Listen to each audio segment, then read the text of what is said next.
mets-toi dans la tête que même le prophète Mohammed alayhi salatu wassalam, eh bien ils l'ont critiqué, ils ont parlé sur lui. Même Dieu, notre Seigneur, ils l'ont critiqué et ils ont parlé sur lui. Donc si tu veux pas quelque part perdre le nord, et si tu veux rester droit dans tes bottes quelque part, et rester toi-même, et ne pas perdre ta personnalité en voulant satisfaire les autres, reste toi-même. Cherche à satisfaire ton Seigneur Tabaraka wa Ta'ala. Bien sûr, il n'y a pas de mal de chercher à satisfaire les gens pour faire rentrer la joie dans le cœur des gens, etc. Mais balaye les on-dit sur toi, les critiques sur toi et dis-toi, on parlera toujours et les gens continueront à parler. Donc vis, profite de la vie, prépare-toi pour le dollar et va de l'avant. Laisse de côté ce que disent les gens. Profite, laisse-les parler. يا رب يعود العيد عيد السعادة في كل سنة بالخير بعد الصيام. Mes chers frères et sœurs, il faut que pendant ce mois on se surpasse. Le prophète alayhi salatu wassalam, quand il a annoncé aux compagnons Ramadan, parmi ce qu'il disait, il disait Arullah min anfusikum khayra. Montrez à Allah le meilleur de vous-même. Montrez à Allah le meilleur de vous-même. Et pour cela, il y a une préparation. C'est-à-dire quoi une préparation? C'est-à-dire déjà mentalement, tu es prêt à quoi? À entamer ce mois avec des sacrifices. Bien sûr que ravaler sa salive, c'est quelque chose de naturel, on ne peut pas s'en détacher, cela n'annule pas du tout le jeûne. Le prophète alayhi salatu wassalam a dit la mosquée est la demeure de tout individu pieux. Le pieux, c'est ici sa place. Et c'est qui le pieux? C'est celui qui fait ce qui est obligatoire et qui délaisse ce qui est interdit. Le pieux, il a besoin de se ressourcer, il a besoin de la mosquée, c'est un besoin. Comme il a besoin de manger et de boire, il a besoin de venir à la mosquée. Et combien sont nombreux aujourd'hui ceux qui ont déserté les mosquées? Ils n'ont plus le temps pour cela. On a mieux à faire, surtout quand il fait beau. C'est pas la mosquée qui est ciblée, c'est les parcs, les squares, les sorties. Allez, vas-y, on prend la voiture, on part un week-end ici. Et pourquoi tu viens pas à la maison d'Allah? T'as pas besoin de laver ton cœur?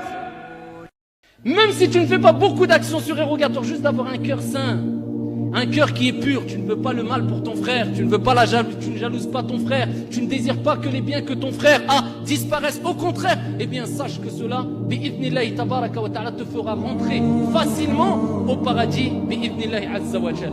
Quelqu'un qui est jaloux, il ne sera jamais tranquille, parce qu'il veut toujours que ce que son frère a eu, eh bien disparaisse. Et donc il restera en permanence et il passera son temps à surveiller son frère ou sa sœur. Est-ce qu'il a toujours ce bienfait? Est-ce qu'il a disparu? La jalousie peut créer des dégâts ici dont tu ne peux même pas imaginer. Et même celui qui est jaloux et rongé par la jalousie ne se rend pas compte de ce qu'il est capable de faire dû à la jalousie. Qu'Allah Jalla wa Ala nous en préserve. Le prophète alayhi salatu wassalam a dit, et le hadith est rapporté par l'imam Muslim, il dit, le prophète Mohammed alayhi salatu wassalam, j'ai vu un homme au paradis, fil Jannah, se promener d'un endroit à un autre. Le prophète l'a vu, et si le prophète le dit, c'est pour nous dire, ce n'est pas n'importe qui. Pourtant, qu'a-t-il fait?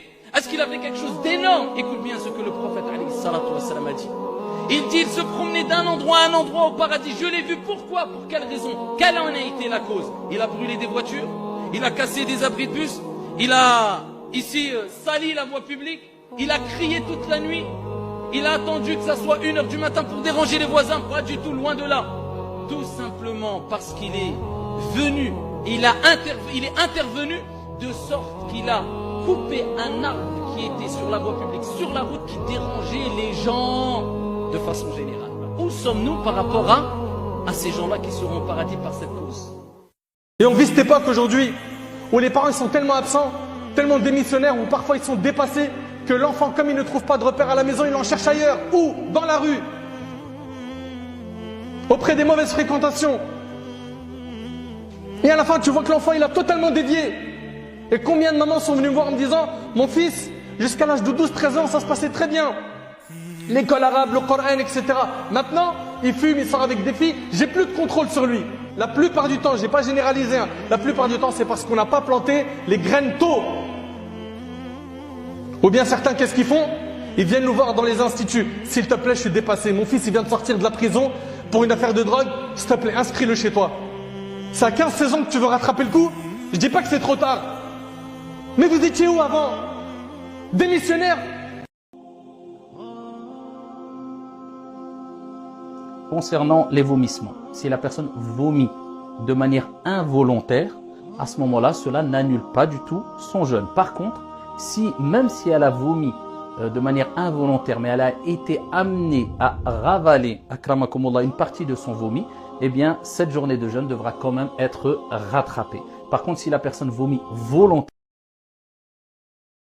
Je jure sur Allah Azza wa Jal, un jeune de ma cité, à Aubervilliers, il m'a dit, Ami Hassan, moi je vais te dire une chose, je vais épouser une moche. Je dis pourquoi? Il m'a dit parce que je suis très jeune.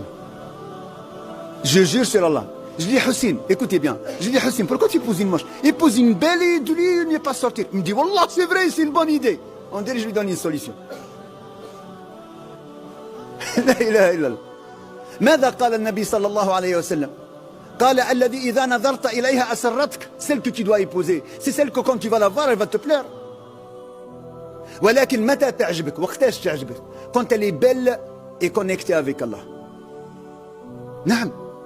Parce que la beauté, elle ne dure pas.